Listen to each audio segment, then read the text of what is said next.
The animated special that set the standard for Christmas tree purchases for decades is coming your way. Stay with us for a Charlie Brown Christmas. Welcome, friends, to the 3324 podcast, and Merry Christmas, and Merry Christmas to you, Eric. Merry Christmas, Dean. This is our official Yeah. last episode before Christmas. Yes. I missed out on Miracle on 34th Street. I was, But you're here for this one. You're here for I'm here for this one. This is And the important.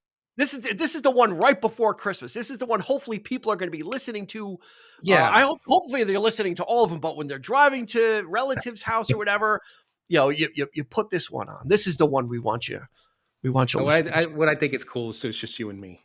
So Yeah, I felt it was was appropriate. It's been a while. It's apropos to have just just a fireside chat. Let's pare it down a little bit. Yeah, you have the mood set. You got the tree behind you. Yeah. I feel like there should be a fireplace, a crackling fireplace behind you. Well, we do have one, but just it's not in this room. It's in the other room. Just drag a smoldering log in behind you and just have it. Then all of a sudden the staircase is on fire. Right, the embers creeping up. Yep. Smoke alarm starts going off. But, so let's just let's talk about our sweaters here. Sure. Yeah. Sure. This is a retread. I believe I wore this last year. Okay. And then I just realized as I was putting it on, I have two ugly sweaters and they're both Star Wars. That was not by design. It was by availability. What was the Baby Yoda, the Grogu sweater is coming back out for another year. And what do you have? I have Smeagol. I got Gollum. Lord of the Rings. It's very nice background. It's blue. Yeah. So it's very, it's sort of Christmassy. It's like a winter night scheme. But it's the cave, but they kind of made it look like it's in the middle of a. So he's caressing the precious. Yes, yeah. and to keep with the Charlie Brown the whole Charlie Brown theme of I don't have the hat, but I have my ball. He's got his Charlie Brown. He's got his Charlie Brown head. Yeah. And I must say, these are a far cry from the sweaters Eric and I used to wear when we were younger men. Oh, my goodness. With our friend Johnny, we would go, one of our traditions when we were younger, we may have told this story before, but we'll tell it again. We used to, the three of us used to get dressed up for Christmas, sweaters and cardigans and the whole thing. We would do a gift exchange. At one of our, it would kind of rotate. Sometimes we'd be at Eric's house, sometimes at our friend Johnny's house, sometimes at my parents' house. Yeah. We'd do that. And then like the fancy gentlemen we would go to Charlie Brown's Steakhouse. That's right. That's right. And we would go to a restaurant and have a three gentlemen would have a fine dinner. With Coca-Colas. I don't think we were drinking age yet. No. No. And we would just enjoy the holiday. It was those simple things back then, and hopefully now that people are getting back to, especially now with everything that the past 2 years have gone through, that people are getting back to being together and celebrating whatever holiday it is you celebrate. Right. We hope that you guys have a great, happy and safe one. That's the message of the season. Really, is just kind of as gathering with loved ones and friends, and really. Being thankful for everything. You couldn't be more right about that. Yeah. It's been a tough few years. Yeah. Yeah. And, we're trying to get that spirit back and, hopefully we've helped with our podcast. Hopefully we've helped come into your life and bring you some happiness and some joy, sometimes at my expense, sometimes at Eric's expense, and sometimes at our guests' expense, but it's all in good fun. And we love it. I was talking to somebody today, and they were asking me about this. I said, I absolutely love doing this. This is one of my favorite things, that I've ever done. And it's an absolute joy, and hopefully that comes across to everybody listening. Especially, like I said, during this holiday season, we want to wish everybody a great and happy holiday season. And we've got a holiday episode for you. This is a hybrid. This is you're getting a twofer. You're getting a 2-for-1 with this episode. We're going to talk about Charlie Brown Christmas. But since it's not a very long cartoon or special presentation special, we're going to finish that conversation. Then we're going to talk about the soundtrack. So you're going to get a true 3324 experience. You're going to get a music and a movie in one episode, right? This is like probably the truest example of our podcast. We're not splitting hairs today. We're doing everything at once. So let's get right into it. Let's jump into this before this just itches and I start like breaking out in hives. I feel it starting to like. I have a short sleeve shirt on underneath, so like these balls are starting to like. Oh my goodness! I didn't even notice those. Yeah. Wow, this is the gaudiest shit thing you've ever seen in your life. It's got like fake lights. It's Oh my goodness! Yeah, that is. It took a lot hardcore. For me. It took a lot for me to wear this. All right, let's get into the stats for a Charlie Brown Christmas. This was first broadcast December 9th of 1965. Yeah. So it does predate Eric and I. We can it does, doesn't it? Yeah. We can say that, yeah. A full year. Written by Charles Schulz, directed by Bill Melendez, who started out his career started out with Disney. He worked on Bambi. He worked on a lot of early Disney stuff, Pinocchio. Mm-hmm. As an animator, assistant animator, and then kind of parlayed into other things, Looney Tunes, and then really became connected to the Peanuts universe with this. He kind of became the director, sole director, and he was the voice of Snoopy in Woodstock. Yeah. This had a 96, I had it backwards, $96,000 budget. Little brief history about this. In 1965 or 1964, Lee Mendelson, who was a producer, he was trying to get a documentary off the ground about Charles Schulz called A Boy Named Charlie Brown. He was, there was this comic strip was very popular. He commissioned Bill Melendez, said, "Hey, could you do some like small animation for this documentary that we're doing or we're specking out?" There was no interest in the documentary. No one was interested in it. That was around April of 1966, Coca-Cola Company says, "Hey, we want to sponsor a holiday special this year." Mm-hmm. Coincidentally, Peanuts, who nobody was interested in at the time, the Peanuts gang was on the cover of Time magazine right at that point, and someone says, "Peanuts. What about Charlie Brown?" April. That was April of 1966. This was a 6-month turnaround to get this project done. I'm going to be honest. It shows. Okay. In the production value, there's a lot, in the voicing and stuff like that, but that is also what gives it its charm. It's charm and its honesty and its truthfulness. This was literally scotch taped together within 6 months. They pulled this thing together up until it was 10 days. It was completed 10 days before the broadcast. And a lot of the executives screamed it, said, "This is going to be a disaster." And if it wasn't completed so close to when it was aired, there were people afraid that they might have not aired it, but they were already committed to it. So a lot of executives that saw it before was like, "Oh my God, the animation, it's just not like the jazz music. What is this thing?" But they were incorrect. So wasn't there even a moment where they wanted a laugh track on the thing, which would have been like, God, because most of the cartoons at the time, like the Flintstones, the Hanna-Barbera cartoons, all had laugh tracks. Had laugh tracks. Yeah, it was like a popular thing. But Mendelson said no. He vetoed that. Yeah, he's like, and speaking of Hanna-Barbera, Lee Mendelson, the producer, contacted Hanna-Barbera. They're like, "These guys are the professionals in doing TV animation and stuff. Like, let me get in contact with them. Let me see if I can get some tips." Hanna-Barbera never got back with them. They're like, "F you. We're not going to give our secrets away." So these guys were literally on their own trying to figure this thing out and get it done. So they got the child actors in. The kids are recording all their dialogue in the studio next door. Jefferson Airplane was recording. And Jefferson Airplane came in to get autographs from the kids. That's amazing. Who were recording the dialogue for the Charlie Brown Christmas. So none of these kids were professionals. They just wanted, like, Charlie Brown has to have a certain sound to him. Charlie Brown could never sound excited. Charlie Brown is a very put upon individual. So they wanted somebody very blasé, and that's hard to find in a kid to deliver that, True. It's easy for kids to be kids, like, like Peppermint Patty or Sally. You know, it's easy for those kind of over kids exuberant. to be even fun. Lucy to a certain extent, who's the smart aleck or the the bully in the room.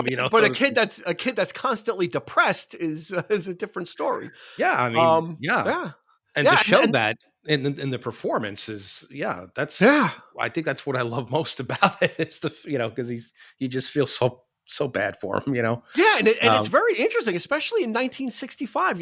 This is and Peanuts in general kind of set the tone for a lot of other comic strips of children that have adult problems and hangups.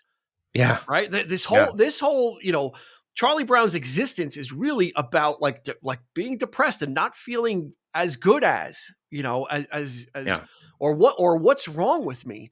To the point where Lucy has a psychiatric booth, and you put the nickel in and the doctor is in.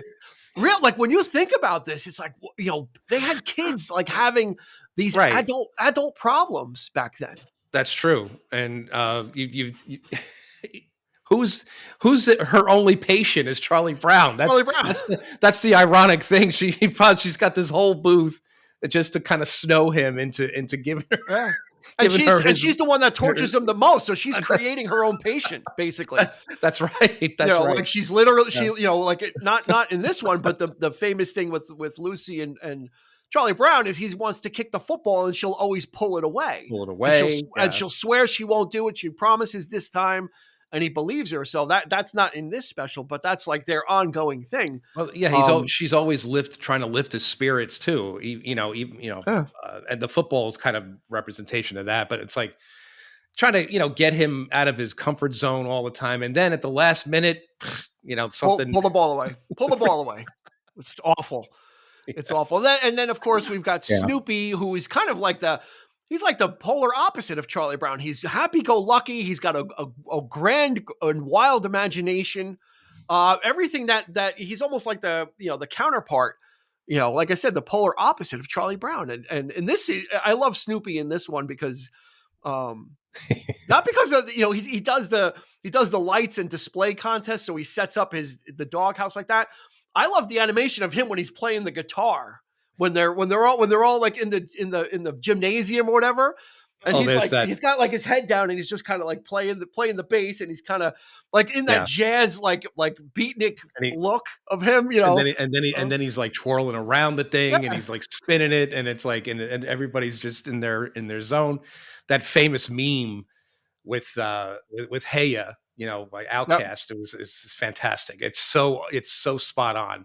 Yep. And you could probably use, so many other songs, but that's just absolutely brilliant. That whole everybody is imitated the way they have those kids dancing. Some are like Frankenstein-y, and they all have their own individual style of dancing, which is very very interesting. So the whole thing is there's going to be a Christmas play. Linus suggests getting involved. Linus is almost like his consultant too. He's like the consigliere of Charlie Brown. Like Charlie Brown will go to Linus and talk to him about his problems. And Linus is very pragmatic, very practical, very sensible. He's kind of wise beyond his years. Yeah. Of all the Charlie Browns in the world, you're the Charlie Brownest. Yeah. He always delivers those great lines, but he's also, you don't forget that he's a child because he's always sucking his thumb with his blanket. He can't part with that blanket. That's his Achilles heel. But it's, I mean, and you would think that, he's obviously Charlie Brown's, closest friend, his confidant, because not even Snoopy, you would think it's man's best friend. But Snoopy he's always kind of throwing him under the bus, isn't he? Yeah, Snoopy does his own thing. Yeah, he does his own thing, and he's like joining in with everybody else, laughing at him and stuff. I mean, I just, especially the scene when they're all laughing at him. Bastard. The scene where everybody's laughing at him at the school play, and everyone stops, and Snoopy's still laughing. He's like, and then he's like, "Oh, oops! Oh, the betrayal!" Even my own dog. Yeah. So Charlie Brown has the blues during the season, which is not uncommon. Some people kind of don't. The season comes and really don't know, and that's why this is such adult material it hits home even in the 60s to present to kids. That's why maybe the producers or people powers that be thought, oh my God, this is going to be like what the hell, but get involved, become, be the director of the Christmas play. So he takes over. He really kind of starts to, here's your lines. You got to do this. Given the stage direction, when I wave my arm, stage right, do this. And, and he's talking, and it turns out they're not listening because the music starts again and they're all dancing when he, every time he's trying to get his point across, they just start dancing. He's got absolutely no respect. It's like, and he's doing everything right too. That's the sad thing. He's really into it. He's the first time he's actually showing some kind of confidence, and he's really getting into this, and it breaks your heart. I mean, it just kind of like out the parts. You're the innkeeper's wife, and you're this, and everybody's just goofing off. Charlie Brown. So why should we, why should we give a crap? And he's like, let's take this seriously, and it's It's So then they come upon the idea of, we'll get a Christmas tree. That'll help our play. It'll kind of, brighten things up. And oddly enough, much like we talked about in Miracle on 34th Street, they want a big fake pink shiny Christmas tree, a fake one. And Charlie Brown laments that. It's like that, just what we're kind of talking about, like the commercialism of Christmas, what, and Charlie Brown is questioning, what's the spirit of Christmas about, and so him and Linus go to the Christmas tree emporium, and there's all the fake trees, but there's that one, the only one live tree that's there. That's sad sack of a tree. Twig, a little twig, but Charlie Brown, there's that connection and looking for the true spirit of Christmas inside all of this fake stuff, all of these fake trees. The true spirit of Christmas is the real tree, is the metaphor, or the sad sack that Charlie Brown is. He, connects with the tree in the same way. The tree is him. Yeah. In a sense, it's absolutely him. And that's what attracts him to it. And he brings it back. And of course, everybody, he gets roasted. I mean, he gets everybody. Roasted. Oh my God! And, that's the scene where even Snoopy turns against him, and it's just you're hopeless, completely hopeless. And all he wants to do is he goes, we need a tree. We have to set the proper mood. He thinks that this is going to save the day and have everybody just take this stuff seriously and really get into the spirit of Christmas. And nobody they just want to do what the commercialism. We told you to get a fake tree. We told you to get the pink metal tree or whatever it is. And he's trying. He's trying to use his best judgment. That's that's kind of like what Charlie Brown is. I think he tries to always do the right thing. He never kind of does anything mean or never does anything nasty to anybody. He's kind of there observing and trying to just like call it as he sees it. And he's like, yeah, well, look at, we'll get this tree. I think it represents the spirit of Christmas. And they just lay into him mercilessly. Like, yeah. Like, and later. Yeah. And this really, starts to take its toll and it just kind of manifests itself. And he's like, but on the other hand, it gets to that point, and then this is the moment where Linus lays in and says, yeah, he saves the day. I could tell you what Christmas is all about. Yeah. And then there's that wonderful monologue of reading chapter and verse from the Bible and the whole nativity scene and Christopher Shea, who's the little actor that played him, who went on to do, he did bit parts in like the Brady Bunch. You see, like he's kind of this child actor. I've seen him in The Odd Couple. He's like the next door neighbor, the weirdo kid. And so he might be actually the most popular of the bunch. I think he actually did more than anybody else. And I think he had a twin brother, if I'm not mistaken. Oh, really? Either. Yeah, Eric. His name is Eric. So you did see both actors. They did their Little House on the Prairie, all these other kinds of shows. But anyway, the producers again were also worried about this scene too. They're worried about the religious part. They're like, yes, yeah, do we want to go there? Do we want to put that in? And I think Charles Schultz or Lee Mendelson, the producer, was like, this is it. It's not negotiable.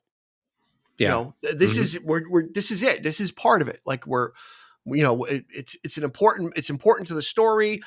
Yeah. And it's important to the spirit, even if you're not Christian or Catholic. It's kind of ties the whole story together. Like I said, it's Linus's kind of monologue to kind of bring the whole spirituality part of Christmas in to kind of counteract the commercialism of well, let's not forget it's also a religious holiday, and it could be the Santa holiday for people as well, but there's also a religious aspect to it, and let's not and maybe we need to kind of push that in a little bit with the commercialism to have people remember. Of course, all of this could have been avoided if Linus had told them in the very beginning. When he goes to right there, the two of them are talking. I don't know, Linus. I don't know what Christmas is all about. And Linus could have just told him right then and there. You wouldn't have had. You wouldn't have had the special, and he probably didn't think the depression was that severe. I think I could talk him down, tell him to direct the play, and it'll be fine. Right. Like that's the prescription for him. But it got more serious. Yeah. So because of this monologue, something lights. A candle, a spark, if you will, into Charlie Brown, and he with a smile on his face, he picks up the tree. He decides, I'm not going to let all this BS ruin my Christmas. I know what So he decides to take the tree home. I'm going to take this little guy home and decorate it, and I'll show them what Christmas is really about. And he takes it home, and then he, of course, on the way, like you see Snoopy's. Doghouse adorned with just nonsense, propellers on it and all kinds of crazy stuff on it. The gaudiest looking thing that you've ever seen. And he takes a couple of like Christmas ornaments off there and he puts it on the tree, and what happens? The tree, just like everything else in my life, and he kind of killed it. And when he walks away and they play, "Oh Christmas Tree," like the music, it's just, oh my God, it's so, Yeah, you hear the kids, you hear that vocal thing of the ooh, and they all come over. Maybe it's not, it's not such a poor looking tree after all. And he puts, and that's when Linus puts the blanket around. Maybe it just needs a little love, and they put the blanket around it, and then they start taking all the ornaments off of Snoopy's house, and the tree looks beautiful. It's miraculously the tree is full. It's alive. It's a fir tree. It's like all of a sudden it's like green and lush, and because of the spirit. And it's such a beautiful, pleasant tale. It's just it's great. And that's what really sold it. I think it was yes, the animation's crude. The voices are not quite synced right, and all that kind of you hear the edits, you hear the background, like the hiss, and where did they record this thing? Like you can hear that they had the kids like say one line at a time, because it's got like those stops, like those abrupt stops at the ends of sentences. They had to work with what they had. Like I said, they only had 6 months to do it. But that's what gives it. I think it's almost realistic in a way, because that's how kids talk. They're not very articulate when they speak, right? I mean, when they're just little kids. So it adds that little bit to it, that sort of realism. So maybe, who knows, maybe somebody actually, I wouldn't say they did it on purpose, but it worked out. It works. It does work. Yeah. In spite of itself, the animation is very basic. They, just moving the mouths and the bodies are very static. Again, they didn't have a lot of time to do it, so they really had to kind of work quickly and work efficiently with what they had. And put it together. And like you said, it in spite of that, or again, you said it in the beginning, that's what its charm is it's in there, because and that's what makes it good is despite that, you're hooked into the story. Like, and that's the thing, is no matter how crude everything might be, it's just you're following along with it. The characters are there. Charlie Brown is this was kind of like this kid set the template for Charlie Brown, at least in animation going forward, of how this kid acts, what his voice mannerisms are, and what how Linus is. They didn't do it throughout. These kids were young, and this started like after every year after this, almost, they had a new Charlie Brown special out. And these kids were cycling in and out. There's, like they would get end up getting different kids as it would different age out, actors. so, Yeah. And you could definitely tell through the years, but you can't beat the original cast because they're so cute too. I mean, the way they talk, and it adds that, especially like people like Sally when she's going to her, I want my fair share. I want my, she's like, I want money. I want this. I want money. What are you talking about? Tens and 20s. Tens and 20s. Again, it goes right to that commercialism. They do it quicker than Miracle on 34th Street. I mean, these guys do it in 25 minutes. They get right to the heart of what the problem is that Charlie Brown is blue and depressed and is losing that feeling, and he's seeing that all around him. He's seeing Snoopy enter the contest. He's seeing his sister Sally just talk about what she's going to get from things. So he's surrounded by that. And then the kids are telling him to get the prettiest, fake tree, metal pink tree you can find. So he's inundated with all that, and it just takes this one little tree to kind of cut through all that. And he decides, well, this is what it is. This is what it's about. And he's still, and that's the thing, is he stands the ridicule of everybody still. And he's like, yeah, whatever. Yeah. He's very kind of like he doesn't fight them back. He's like, yeah, whatever. I'm just going to take the tree home then, and I'll fix it up. So he's kind of, they really roast him, but in the end, they kind of rally around him. And that's what makes the end. Like you said, they sing "Hark the Herald Angels Sing." They got a real chorus of, real kid singers to do that. And actually, that's a good, I think that's a good transition point. We'll kind of transition into the soundtrack. Those kids in the chorus, the guy that was the chorus director was like a taskmaster. And he wanted these kids to be singing perfectly in key. And Lee Mendelson or Bill Melendez said, no, kids don't sing perfectly in key. We want kids to sound like kids singing, we want it just to kind of have that, not a professional chorus feeling like that. These are the kids out there singing. So they had to work with those kids, and they kept some of these kids, they kept late into the night. And their parents didn't bring them back the next day, so they had to get new kids in the chorus because they worked them so hard, and they were bribing them with ice cream to, if you stay, we'll give you ice cream. No, they did like all this crazy stuff, but we left out of the conversation the soundtrack, and that is its whole other conversation. Which, oh my goodness, yes, the music for this matches. Well, let's. I have some stats about that. First of all, the soundtrack went 5 times platinum. There was one single released at the time. "Christmas Time Is Here Again." It went to number 41 on Billboard. This is the second best-selling jazz album in history. That's amazing. Second only behind Miles Davis's "A Kind of Blue." Kind of Blue. Yep.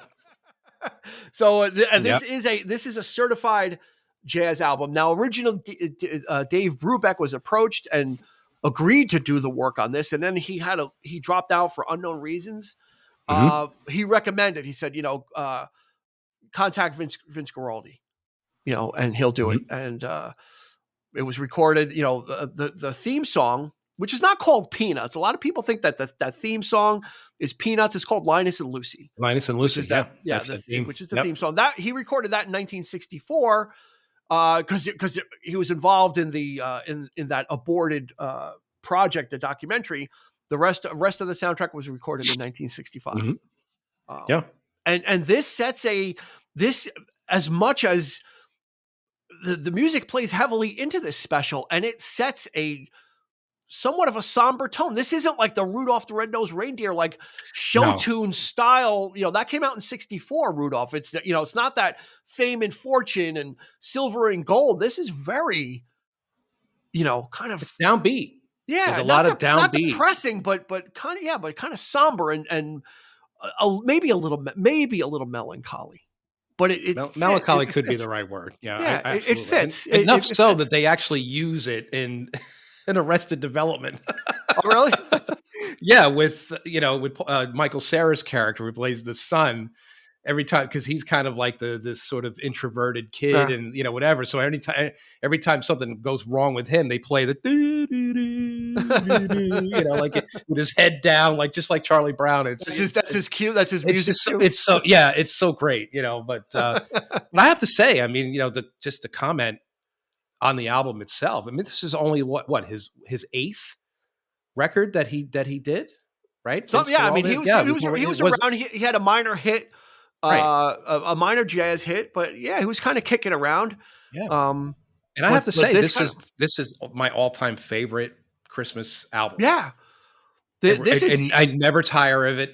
yeah, It doesn't date. It doesn't. I can never get sick of it. People today are very yeah, jaded by Christmas music. It seems like, oh, it's the one thing that we are not looking forward to. You yeah, see it all the time, all over Facebook. Oh, Mariah Carey and everything. And yeah, I can understand some of that, but no, I don't think anybody can dispute that this is what people want to hear at Christmas. I think it's my subjective opinion, but I yeah. just think that it's a gem, and it's just an absolute. And that's it really gets. And despite its melancholy nature, uh, it really puts you in the mood. I mean, Yeah, it really it's got a warm because because it's got a warm feeling to it. Also, it's introspective. It makes you yeah, think.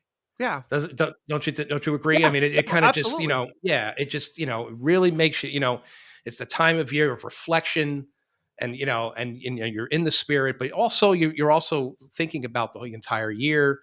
At least for me. I mean, that's what it does for me. And Yeah, I just, yeah. it's absolutely glass of eggnog. Hmm. The tree is on, the lights are down, and you put this music on, and it kind of puts the capper on the end of maybe a long work day or a long work That's weekend, right. and you can kind of put this on and kind of let yourself decompress. And the fact that it's a Yeah. trio, also, it's a jazz trio, so it's not big arranged music. It's not Right. It's not a full big band. things. Yeah. Hmm. The drums are very sedate with the brush, a lot of brush work, and you've got some Yes. bass kind of going. He gets to go off on some tangents, just like great jazz has. This is a certifiable jazz album. Yeah. It's just Hmm. Christmas themed stuff, and Vince Guaraldi's really good at improvisation and then getting back to the main frame of the song, especially since it's a Christmas song. You want it to be recognizable That's right. as Yeah. well without going too far out. And they really do a sublime job on this. Hmm. I don't know. I mean, it is a really, like I said, it's a 5 times platinum album. But if people haven't listened to just the soundtrack, it's on streaming, it's on Spotify. Hmm. Put it on. It's there's some more music on there than what was in the special, so there's some great stuff in there Hmm. also. Um, and Not only not only that, but it's been re-released several yeah, many times times. Yeah, with new music attached. There's like yeah, I think like a 10-minute version of Green Sleeves, which is gorgeous. I yeah. think in one of the re-releases, which I absolutely love. Yeah, and It's one of my studio favorite. outtakes. I mean, they've Yeah, given it the box set the treatment. treatment. Yeah, it's like a prop. It's like a jazz album proper. I Yeah, mean, it is. I can't think of any other Christmas album that people have done that with. Like you typically you find this stuff in like a big cardboard box in the store, like, and you're just shifting through the CDs. Remember, yeah, like, Christmas albums. Oh yeah, I can't believe I forgot that she and he made a Christmas album, and you're kind of yeah, sifting through. This is like it has its own place on the shelf. It's like it's premier, yeah, top tier, top shelf yeah. stuff. So This was it's one of the great. first CDs I ever bought. It came out in 1988 from the original release. Came out in 1988 from Fantasy Records, and I Yeah. remember, I don't Hmm. know why, I never had it on cassette. I don't know what possessed me, but and I still have that original release CD. It's kind of like I just grabbed it. I'm like, yeah, let me have this in my collection, and so I've Yeah. been on it since forever. And I really encourage people, if they haven't ever given just the soundtrack a listen, it is a Hmm. separate experience.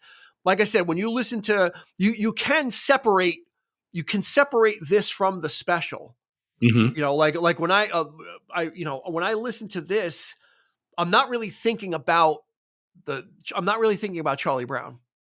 I'm taking in the music, and I'm taking in Yeah. what the performances and what the music is saying. I'm not thinking, oh, this was the scene when they're doing this, except for this song Skating with the tinkling piano. It's like, well, Yeah.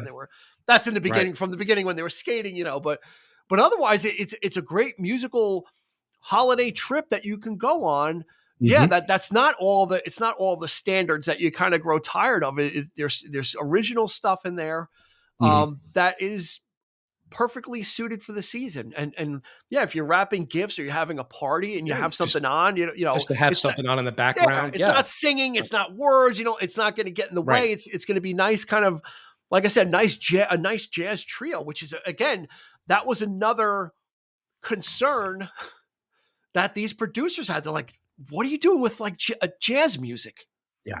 Like in a kid's cartoon, like there was so many things. The deck was stacked so many different ways against this production.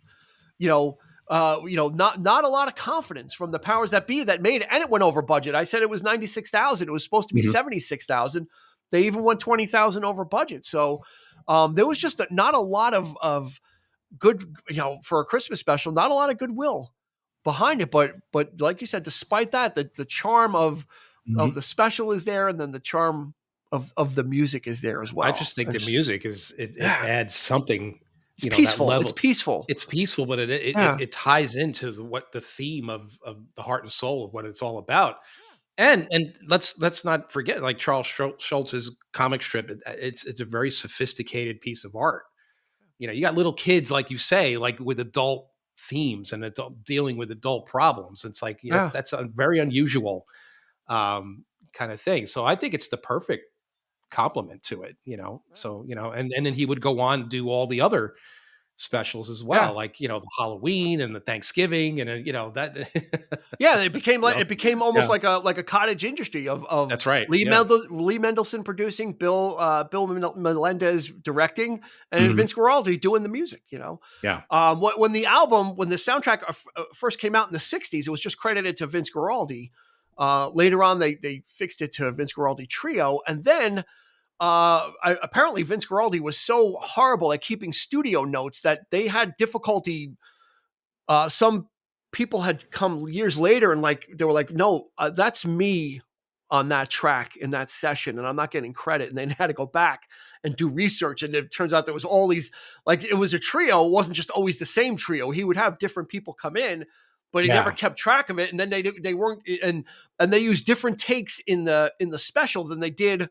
Like they did stuff for the special and then they redid it on the album. So it's a little bit different. So he used different people. So there's guys like, wait, I was on the TV one, but I don't appear on the album. And it became like this where's my royalties? Exactly. It became a tangled web of who's getting paid, but nevertheless, it's a gorgeous album. Really it's just, I love listening to it. I love the brushes, it's just a classic trio. That you hear that upright bass, like, that's right.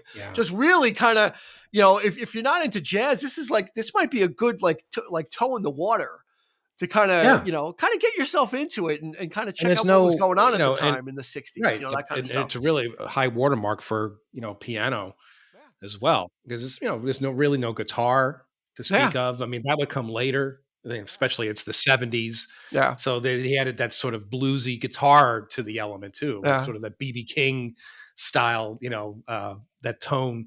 I think it's in the Thanksgiving one where it's like, it's very much of its time.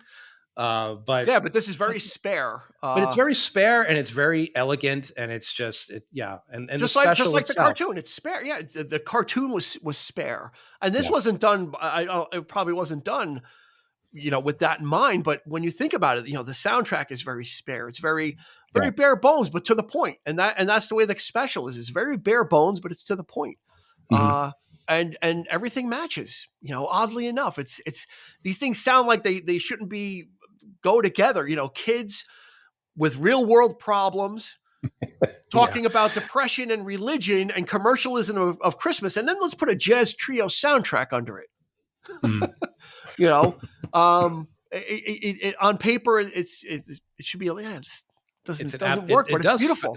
Feel like a disaster, wouldn't it? What are you thinking here? But it defies tradition. It defies all of the, the tropes of the time. And almost 60 years later, 58 years later. Why it still holds up in that regard. I think it was very bold. It's a very bold piece of work. You used to look forward to it every year. I mean, that was, with streaming now, I think Apple has the rights to it. They had it free for a couple of days over the weekend. You could actually watch it for free, but with streaming now, like they've got that. Someone else has Rudolph. Someone has How the Grinch Stole Christmas. It's like, when we were younger on TV, it was all, it was just what channel was it on? Some were on channel 2, some were on 4, some were on 7, 11, or whatever. Yeah. But you were able to access all of it, and it was all, in viewable chunks. You'd get an hour of Rudolph, and then the next week would be Frosty and Charlie Brown, and all these were part of the patchwork of holiday viewing. It was this was like, these were like prime time events. It would be, That's Charlie right. Brown was a half hour and the Grinch was a half hour, so you'd probably get those two together. If I'm not mistaken, it was either I'm pretty sure it was either always on a Monday night, right, or Wednesday of the week. It was they never actually play it on Christmas. You never saw the specials on Christmas. It was always in the run up to the week before, just to prepare you and to get you going, and rightly so, because it does put you in the spirit. Yeah, and that's what it's all about. So it was an opportunity to put toy commercials in there too, and then the kids could haunt the right kids the could Steers, haunt the parents, with the catalog and Toys R Us, Child World, all that, all those classic things, and but you would wait for those as a kid. You'd be able to stay up, like, it's on at 8:00, 8:30, and then the next couple of days it'd be another one. Who was the spot? I believe it was York Peppermint Patty, obviously. But what was the name? What was the company? The chocolate company that make York? Yeah, that's a good question. They were the sponsors for the peanut all the peanut specials, I think. Well, not this one. This one was Coca-Cola. It was? Okay. Yeah, Coca-Cola sponsored this one because they wanted something for the holidays. Hershey Company makes peppermint patties. Okay. So maybe in later years, but this one was the idea of Coca-Cola looking for somebody, some project they didn't even know. And like I said, it was only because the Peanuts characters appeared on the cover of Time magazine that March or April, and like, oh wow, this seemed to be popular. Let's do that, and it kind of greenlit this whole thing when they were just trying to get a documentary off the ground that nobody wanted to do. So an amazing story, Like I said, 6 months to get this thing from zero to ready. Ready for broadcast is just absolutely amazing. How think about animating coming. I think Charles Schulz. I think they took the meeting. I think they took the meeting on a Wednesday, and the executive said we need a script by Monday, the following Monday. And I think Charles Schulz and Lee Mendelson worked together and said, okay, Charles Schulz was like, it needs to be about the spirit of Christmas. We know that, and they kind of, and it pretty much did not change from what they submitted that Monday.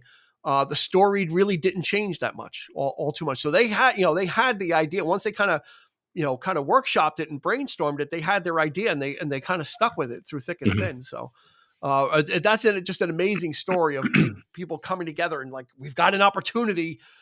We can have a Christmas special sponsored by Coca-Cola, but we've got 6 months to make an animated thing. Let's call Hanna-Barbera.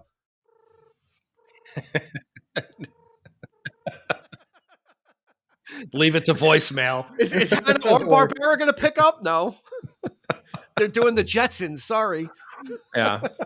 So just like I said, it's an amazing story. So it is, like I said, it's streaming on Apple. It is on physical media, so you can check it out. It's a perennial, even if it's not on broadcast TV.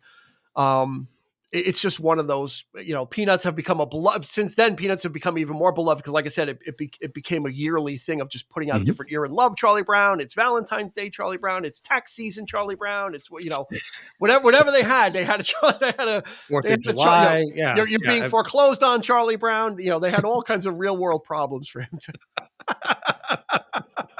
tax season. It's tax season, Charlie Brown. Yeah. Why do I have to pay taxes? No. But I was thinking, who a relatively recent maybe inspiration was Calvin and Hobbes. I love Calvin and Hobbes. Because Calvin and Hobbes, Calvin, he had those existential questions also, and he had a sidekick that was real to him. It was imaginary. Kind of the opposite of Snoopy. Snoopy was real, had a whole separate imagination, but when everybody else saw him, he was a dog.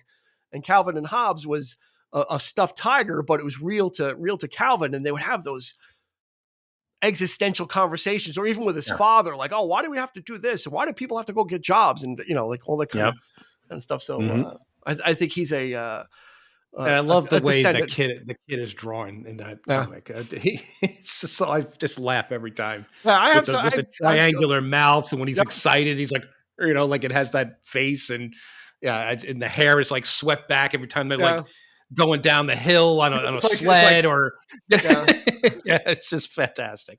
It's great stuff. But I think that's going to do it for this. You got a twofer, and I think this is a great 1-2. This is something that can be enjoyed either way. If you're not a Christmas special person, check out the soundtrack. If you're not the soundtrack person, you know what? Go find this, and if you want some holiday to watch, and it's quick. It's 25 minutes, not very long, so you can kind of cycle it in. If you're doing a binge of movies and you're watching Elf and Home Alone or whatever, you can kind of put this in between it as a little sneak it in there. Yeah, a little palate cleanser if you're doing a binge marathon. Otherwise, like I said, you go with the music. I've had it on the car when I'm driving around. It's just great during the holidays when you're getting errands done. Have this kind of stuff on in the background. It's just really fantastic. So, what do you think? That's going to do it. I think so. I think we made our case. We made our point. We definitely made our case. And did we sell it? I think we sold it. I think we did. We sold it. We without the commercialism of Christmas. We also embody the true Christmas spirit. I mean, how else could we not with these sweaters and the hat? All this stuff's going to go back into the storage until next year, until we bring you some more holiday episodes next year. But as we said in the beginning, right, Eric, we want to wish everybody a Merry Christmas and a happy holiday, and however and wherever and whenever you celebrate, we want you to be safe and safe and happy. And we thank you. Hug your families, hug your loved ones, appreciate people, appreciate who you have in front of you. And just enjoy the holidays, folks. Yeah. We're just go spike the eggnog. Spike the eggnog. Yeah. After you do all that, then you go into the kitchen. After you spend maybe 10, 15 minutes or maybe a half hour, maybe then it starts. Yeah, then you start looking. Go into the kitchen, uncork the flask, and pour it into the eggnog. And I don't know how that got done. Yeah. Well, we're wishing we hope Santa Claus is good to everybody this year, and you get what you desire. But we enjoy our greatest gift. You've given to Eric and I is just coming and spending time with us is a gift enough for me this year. It makes me very happy, and it warms my heart. And it warms my heart to spend every Monday or sometimes 2 times a week with Eric, talking about the things that we love to do. There's no better feeling, and there's no better gift that I could get. Yeah, I totally agree. Well said, sir. Well said, sir. a single tear rolls down his cheek. And shows that he is human after all. His heart grew 3 times that size, or whatever. That day, and whatever. Anyway, we'll leave it there before it goes off the rails. So, for Eric, this has been Dean wishing everybody a Merry Christmas, Happy New Year, and don't forget to be kind and rewind. And because it's appropriate, we'll catch you on the flip side as well.